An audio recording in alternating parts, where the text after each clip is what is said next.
Hey guys, Noel and Hisham here. How's it going? Yeah. How's it going, mate?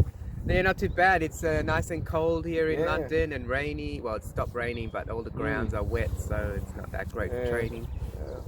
I'm, But I'm, I'm getting mixed emotions here because Hisham's gonna leave London soon. And so- yeah, going back to Australia, unfortunately, Oh, mate. has to be done. After how many months? Like about 18 months 18 in months London. in London. Wow. It's been good. It's been good hanging out with this guy. We started 2022 with something really good, with something positive, not with a positive COVID, but Yeah, no. we're positively wasn't negative. So yeah, we started something really positive. So by the grace of God, yeah, we know something really good is going to happen, and thanks to Hisham for being here always My as pleasure, a friend. mate. My Yeah, pleasure. yeah. My pleasure.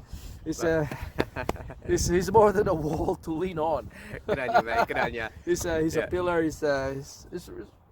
All right, that's enough, man. Enough all right, praise. all right. Enough I'm praise. crying. Yeah, enough praise. But well, we're here in basically Northolt now, and we were going to do some freestyle training, but the grounds are quite wet, so we'll see how we go. Yeah, see that it's really wet. Yeah, it's but basically we were talking about how self-defense and martial arts can get mixed up a little bit with people really not wanting to learn how to fight because they think it's going to take years and years to learn, and they have to pay all this money to learn how to fight. But that's not the case, is it, Noah? It's not the case.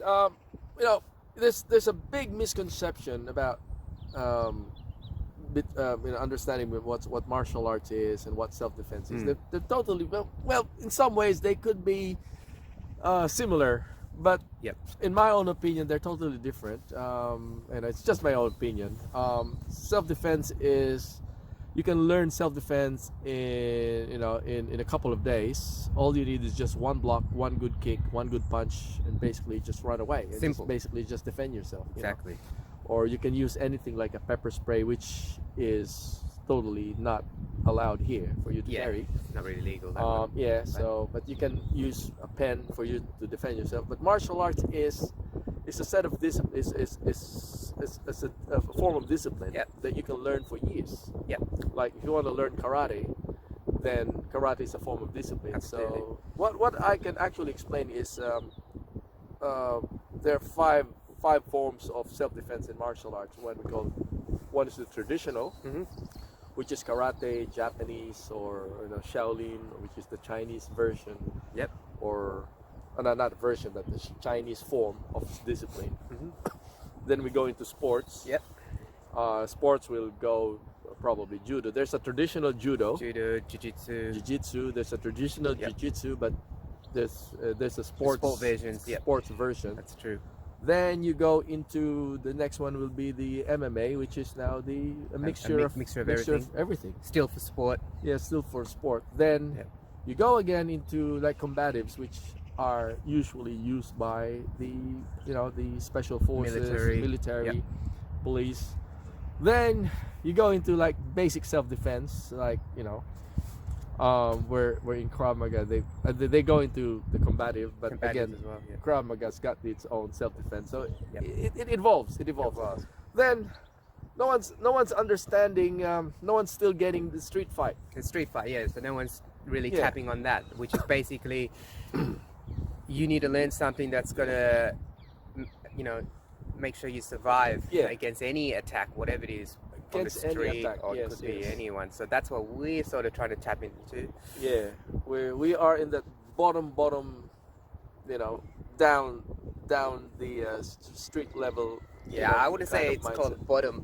That's basically right. So we're fighting to survive, basically. Exactly. And you have to also know the law of the country that you're in, and how much force you need to use, in any particular situations. So that's all covered. Yes. Yeah, that is true, because there are countries that prevent you from carrying certain types of weapons, like concealed weapons. Yep. That's a lovely dog there. It's a Cocker Spaniel. Come on, mate. Hello. Yeah, we just got a dog invading us here, but that's all right. And so you just have to understand the use of force. Three things that you need to understand: the use of force, proportionate, necessary and reasonable. That's it. Yeah. Once you understand these, you can apply use of force. Yeah. Oh, sorry, my kind of like flimsy. No, I'm just getting us into a wider Right. shot, you know, so you Yeah. can see us instead of like, we can't see All us. right. Anyway. Yeah. So that's basically self-defense is all about. It's just practical, simple. If you learn this sort of combatant system that we don't really like to call it anything but self-defense, to be honest. Yeah, but it's that's it's where not it's yet a derived. system. Because, Yeah. we technically don't have a system. Yeah, it's basically freestyling, isn't it? It's freestyle. It's because the way I defend myself could be different from another person. That's right.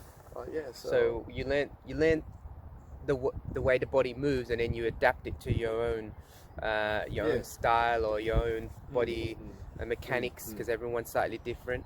But it's effective. That's the main point of it. Exactly. And it doesn't take long to learn, and you're not spending a shitload of money. You're just getting what you need to make you feel confident to walk on the streets at night in a dodgy alley or something. Yeah. You can walk with your missus, or if you're a woman, you can walk with your man, and you'll be confident that you can defend them if anything happens, and yourself and your loved ones. And the most important thing is the situational awareness. So if you walk in in dark alleys or dark streets, what you need is you need to have that situational awareness up that high. That's right. Because if your situational awareness is down, no matter how trained you are, you always get hit. That's it. That's all. I mean, 5% will rely on your fighting skills, self-defense skills. 95% will just basically, knowing your surroundings, being aware of what's around you, being alert, being present, not being distracted. Yeah. That's very important. Yeah, that is very important. So, unfortunately, majority of the population situational awareness is down. They're on their phones. They're walking. Got headphones in. With headphones. There's nothing wrong with that, but you still need to be aware of your surroundings, and that takes a little bit of practice, maybe a bit of mindfulness, but that is true.